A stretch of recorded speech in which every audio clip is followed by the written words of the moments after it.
Okay, this video is about activity 3.9, and the example that we're going to go through, or at least the first one, is about housing prices. So despite the decrease in housing prices in recent years, there has been a steady increase in housing prices in your neighborhood. Since 2002, the house across the street sold for $125,000 in 2005, and then sold again in 2009 for $150,000. This data can be written in a table where the input x represents the number of years since 2002 and the output y represents the sale price of a typical house in your neighborhood. So here we have number of years since 2002. That would be our x equals 0 value would be the year 2002. So the year this number 3 represents the year 2005. Because 3 years after 2002 would be 2005, and the 7 represents the year 2009. And here we listed our house prices, but we listed them in thousands of dollars, and so in 2005 it sold for $125,000, we just list 125, and then in 2009 it sold for $150,000, so that's why we only have 150 listed there. So we want to plot these 2 points on the grid.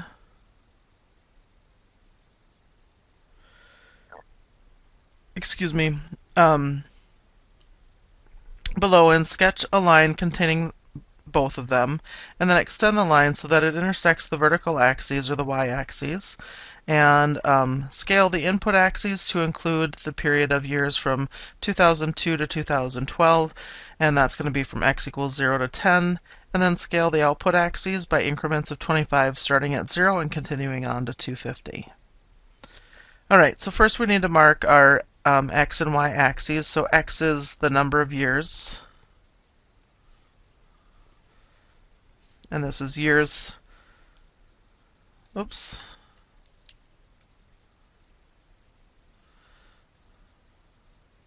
since 2002. And our y-axis is house price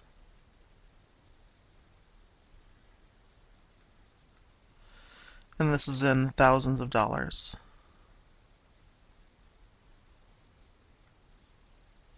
Okay. And we want to mark this from 0 to 10, so 2, 4, 6, 8, and 10.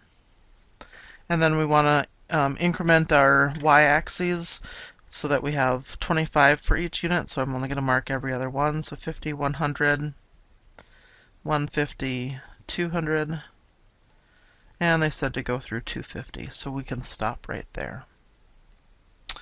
And now we want to plot these 2 points, so 3, 125 is the first point. So here's 3, and there's 50, 100, and so 125 is going to be right here. And the other one was 7, 150. So here's 7, and then 150 is right here. And now we want to draw the line that connects these, and we want to extend it so that it intersects the y-axis. So I'll draw it as accurately as I can. And that's not entirely accurate there, but use the points in the table to determine the slope of the line and what are the units of measure meant for this. So our slope is y2 minus y1 over x2 minus x1. And so we have the 2 points, 3, 125. Well, I'll just write it down here because I should have it on my graph anyways. And 7, 150 was, so 3, 125 and 7, 150. Let me add in that 0 there. And so we're going to take, I'm going to take 150 minus 125. That's the difference of the y's, divided by the difference of the x's. So I started with this one for the y, so I need to start here with the x's. So it's going to be 7 minus 3. So I have 25, and that's divided by 4.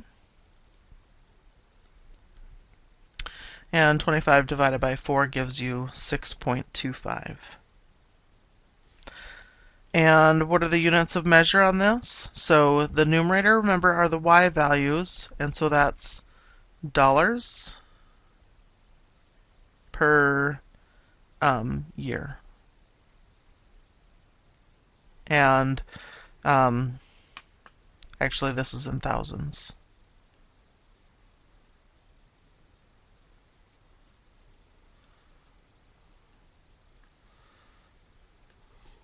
Okay, so $6.25 thousand per year. What's the practical meaning of this slope? So each year, so I always start by talking about the x value. So each year, the value of a home, and the value of the home is going up because the slope is positive, so that increases.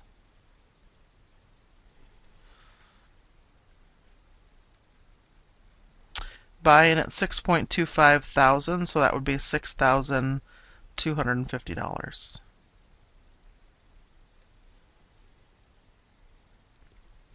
Estimate the y-intercept from the graph. What is the practical meaning of the y-intercept in this situation?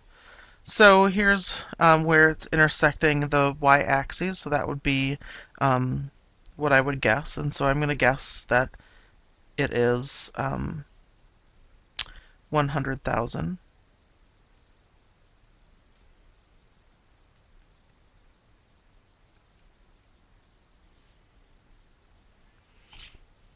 And also, what's the practical meaning of this? The practical meaning of this is that a home value, and for us, year 0 was 2002. So the value of, or a home value in 2002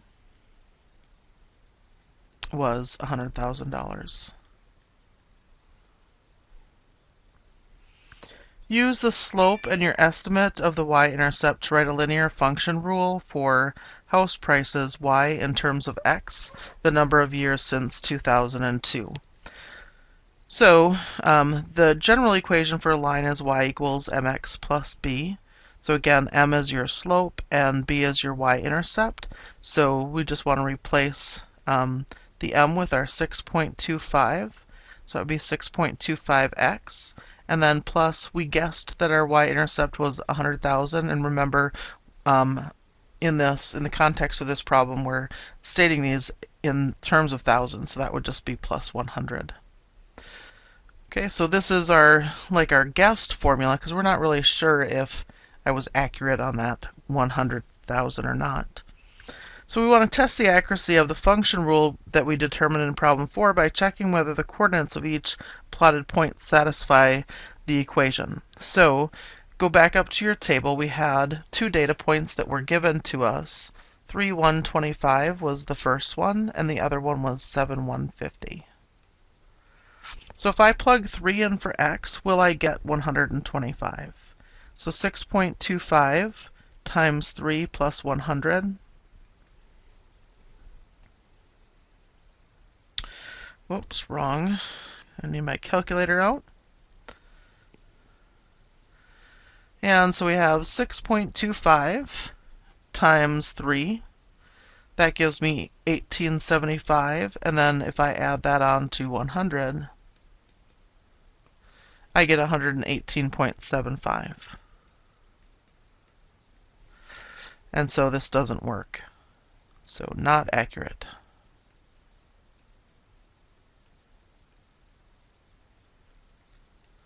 See if I can write my A a little bit better. So starting at the point 3, 125, use the slope 6.25 to determine the coordinates of the vertical intercept. So 6.25, this is, you can write it as being over 1.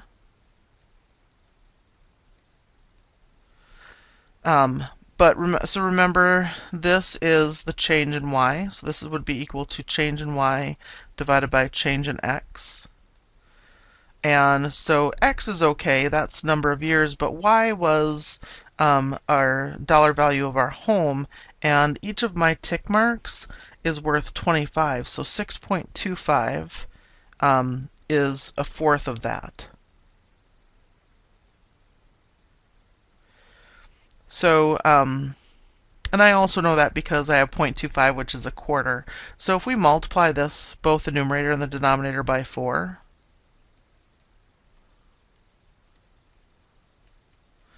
then, well, okay, we're not going to be able to do that. So the reason that we're not going to be able to do that is because the first point that I'm going to be going off of is only 3 units away. So we're just going to have to go. But just know that 6.25 is a fourth of a tick mark. So the way that you could figure that out is take what your tick mark is equal to and divide by your slope, 6.25. So if you do that, you'll get 4.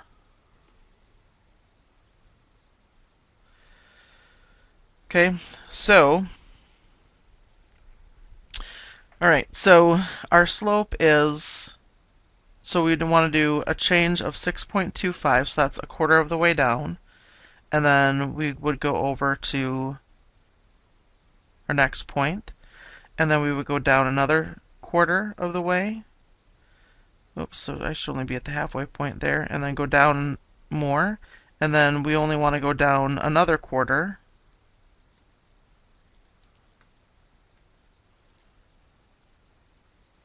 Of the way, and then over to the x-axis here. So we're 6.25 above this. So each of these times that I went down by 6.25. So I went down by 6.25 here, another 6.25 here, and another 6.25 here. So I went down a total of 6.25 the first time, plus 6.25 the next time, plus 6.25 the third time. 18.75. Or you could have just multiplied by 3 because we went down 3 times. So that was 18.75.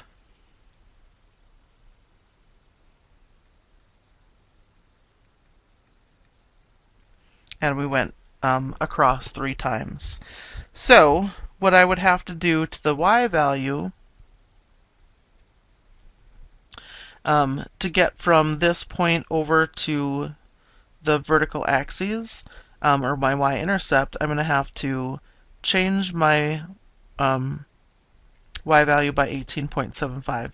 And we were going down, so we would have to subtract this 18.75. So 125 minus 18.75.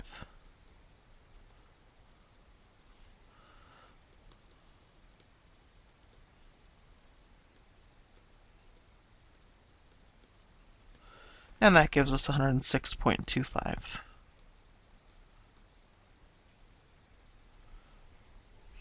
How does the result in part A compare to the estimate of the y-intercept you obtained in problem 3? And so our this new one is larger.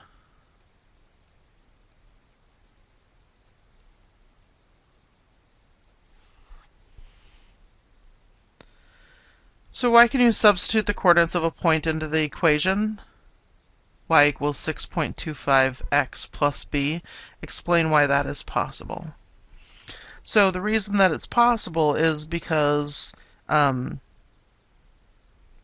x and the y are coordinates or points on the line, and they would then have to satisfy that line.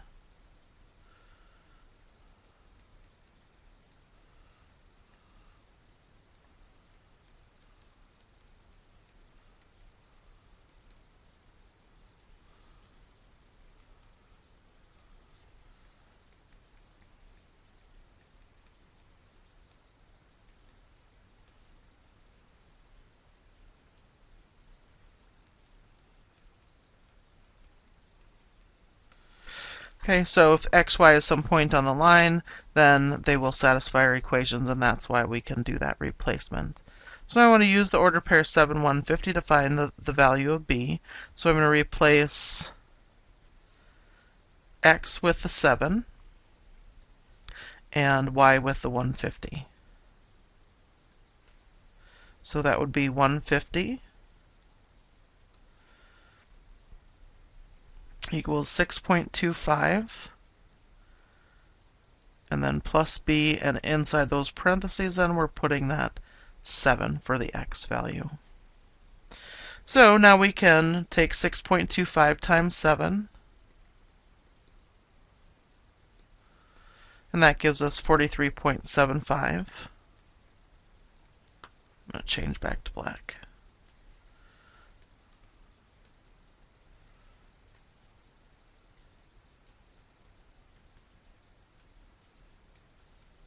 And then to finish solving for b, we just need to subtract this 43.75 from both sides.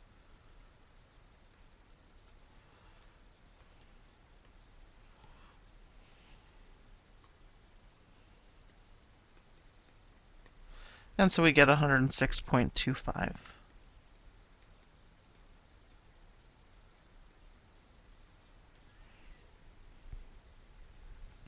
Summarize the algebraic procedures for determining an equation of a line from 2 points, neither of which is the y-intercept. Illustrate your step-by-step procedure by using the 2 points 1562 and 2180.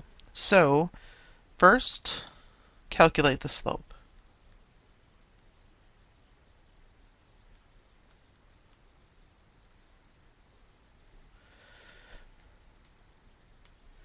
So our slope is y2 minus y1 over x2 minus x1.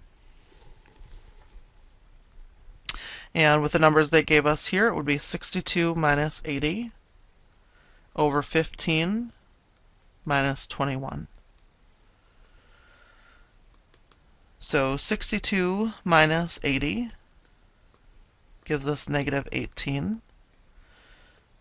And 15 minus 21 gives us negative 6. And 18 divided by negative 6 is 3. So I have a slope of 3. Second, we want to calculate b.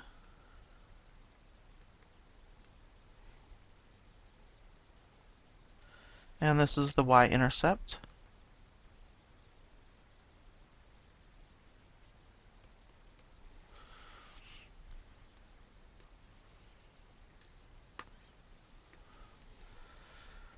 Whoops. And so we have y equals mx plus b. And so we know an x and a y, and we know the slope. So we can replace those values. So I'm going to use, I'll keep this in black. I'll just use the first point that they listed there, the 1562. And we'll give everything color so you know where everything's being placed.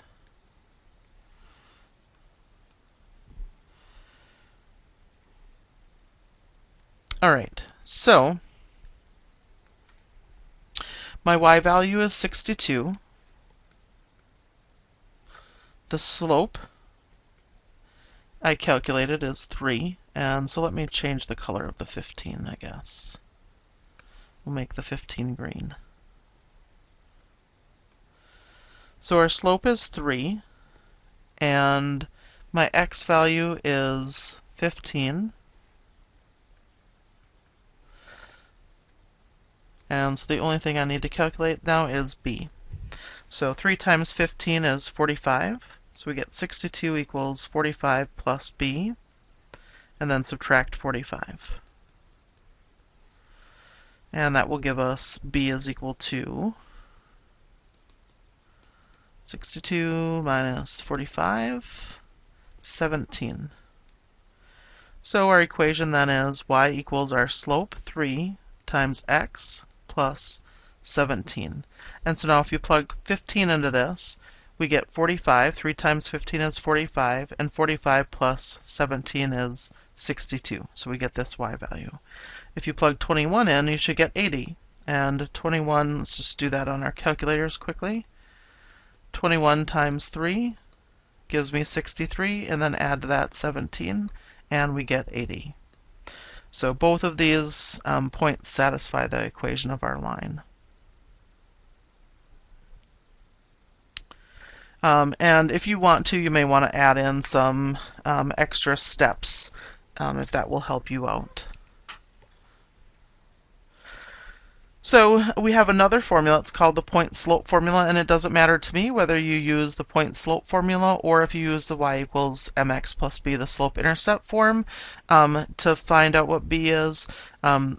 This point-slope equation has its nice features about it, but again, it doesn't matter to me which one you choose to use. So the equation of the line with a slope of m that passes through the point x1, y1 is given by y minus y1 equals m times the quantity x minus x1. And so we'll just add in some colors here just because I think it is helpful. So this y1 and this y1 are the same thing. And this x1 and this x1 are the same thing. And so this y and this x are the y and x that show up in the equation y equals mx plus b. And so let's get some new colors here. So this y and this y match. And this x and this x match. Okay, so when you use this formula, you're going to take your slope. You have to calculate that or be given the slope, and you're going to plug that into m, and then you'll take some given point that you have, and you'll plug the x value in right here and the y number in right here, and then when you solve this equation that you end up with for y, you'll end up with the slope-intercept form of a line. Okay, so we're going to use that in our next example here. Use the point-slope form to determine an equation of the line containing the points 1562 and 2180. So we're just doing the same example that we just did, only we're going to use this point-slope formula instead. So I won't go through recalculating our slope. We did that up above, and our slope was 3. That process is going to remain the same, y2 minus y1 over x2 minus x1. And then we want to do y minus y1 equals m times the quantity x minus x1. So this is y minus the y-coordinate, which is 62. And so we can do that in color. Like I said, sometimes that helps make that connection. Equals the slope, which is 3, times the quantity x minus the x-coordinate, and the x-coordinate here is 15. So now solve this equation for y, and we will end up with the same equation that we got before. So first we have to distribute the 3. That gives me y minus 62 equals 3x minus 45. And the last thing I need to do to solve this is add 62 to both sides. And that gives you y is equal to 3x plus 17. So we get the same equation that we got before. Now we want to rewrite the equation in part A in slope-intercept form and compare it with your result from problem 8. Okay, so we did this in A.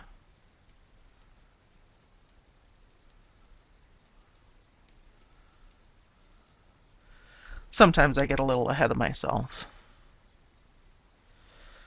So now this is a new example. The basal energy requirements is the daily number of calories that a person needs to maintain basic life processes. For a 20-year-old male who weighs 75 kilograms and is 190.5 centimeters tall, the basal energy requirement is 1,952 calories. If his weight increases to 95 kilograms, he will require 2,226 calories. The given information is summarized in the following table. So this is for a 20-year-old male that's 190.5 centimeters tall, and their weight in kilograms. If it's 75 kilograms, then they need 1,952 calories. If they weigh 95 kilograms, they need 2,226 calories.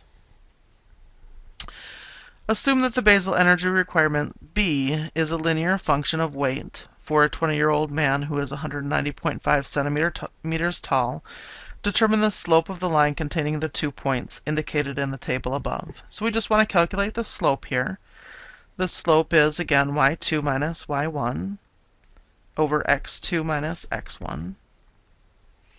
So we're going to take 2,226 minus 1,952, and then we're going to do 95 minus 75.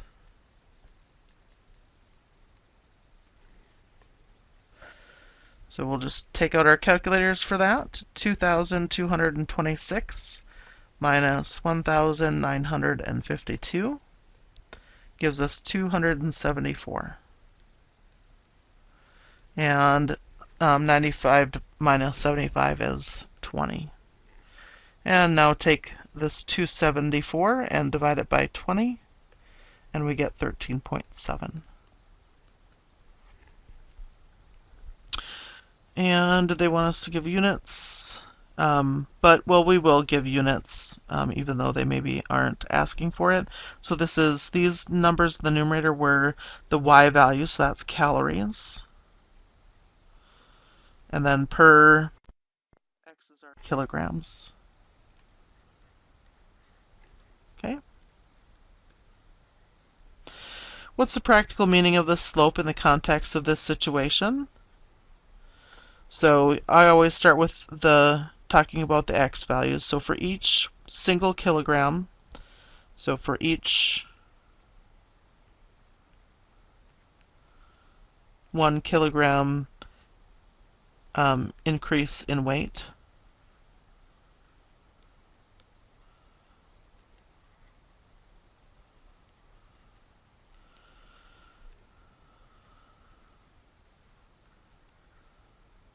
oops.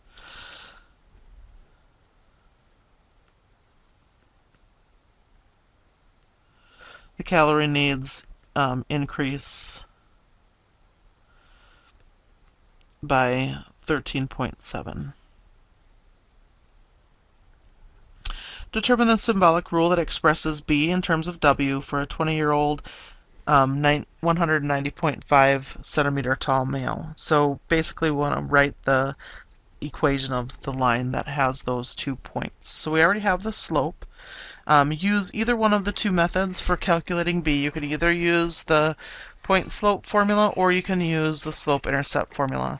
I'm going to use the new one that they just introduced, y minus y1 equals m times the quantity x minus x1. Again, this is the point slope formula because there's a point in there that you can see and the slope. So it's going to be y minus, and you can pick whichever one of those data points you want to use. I'll use the first one that they listed, and so that was the 75 kilograms and the 1952. And you could very easily use the other one as well. It doesn't matter. And so 1952 equals the slope, and we just calculated the slope. It's 13.7 times the quantity x minus the x coordinate is 75. So we need to distribute this 13.7. We'll get y minus 1,952 equals 13.7x, and then 13.7 times 75 gives us 1,027.5. And then we need to add the 1952 to both sides.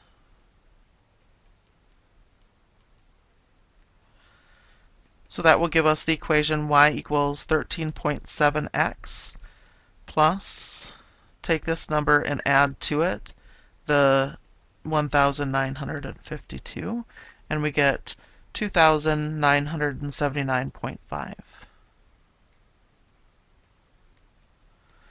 So I want to check and make sure I got that right. 2979.5. Okay.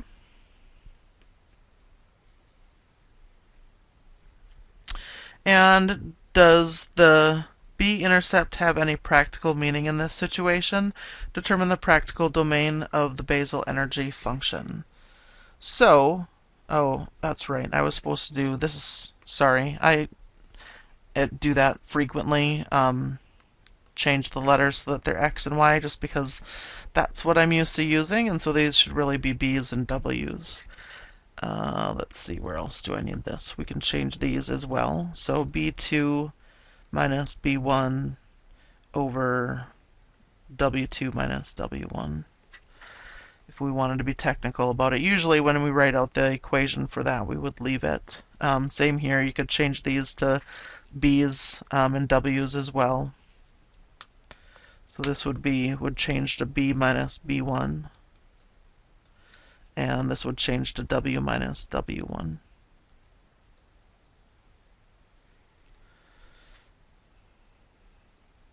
And I think that's all of them. All right, so what is B? B is the number of calories, and weight is our W. So when you're vertical here, this would be B, and this would be W. So, and that's way up here, would be our Y-intercept. And so does this have any, oh, geez, I made a mistake. So my mistake is that this is a minus sign in here, and I have a plus sign. So this should really be minus. So this number will be a lot smaller. So let's recalculate this. Okay, so that should really be, so 1027.5, but it's negative, and then add to that 1,952. And so we get 924.5. Okay, that makes me feel better.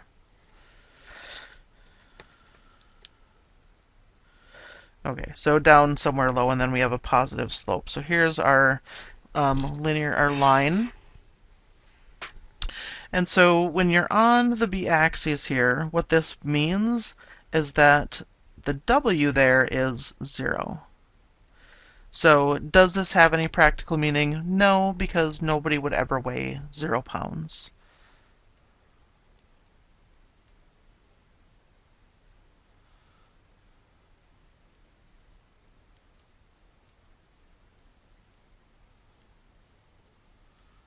And excuse me, it should be kilograms. Has a weight of 0 kilograms. Okay, so nobody weighs nothing. So that doesn't have any practical meaning in this problem. And so we want to determine the practical domain for the basal energy function. So the domain are, in this situation, the W values. So I don't know, what's the least amount in kilograms that some man can weigh? Ugh. So certainly 75 kilograms. I'm not really sure on kilogram weights. So 75 up to, I don't know, and this could go up forever, I guess, you know. I don't really know. I'm not familiar with kilograms for weight, and also, so this is in kilograms, and so like I said, I'm not too sure about kilograms. If, for instance, we were talking about pounds, which I'm much more familiar with for weight, then I don't know, what's the least in pounds somebody could weigh? Maybe 100? I don't really know. And then, but this top weight, you know, practically we could, you know, put whatever number we felt was practical in there.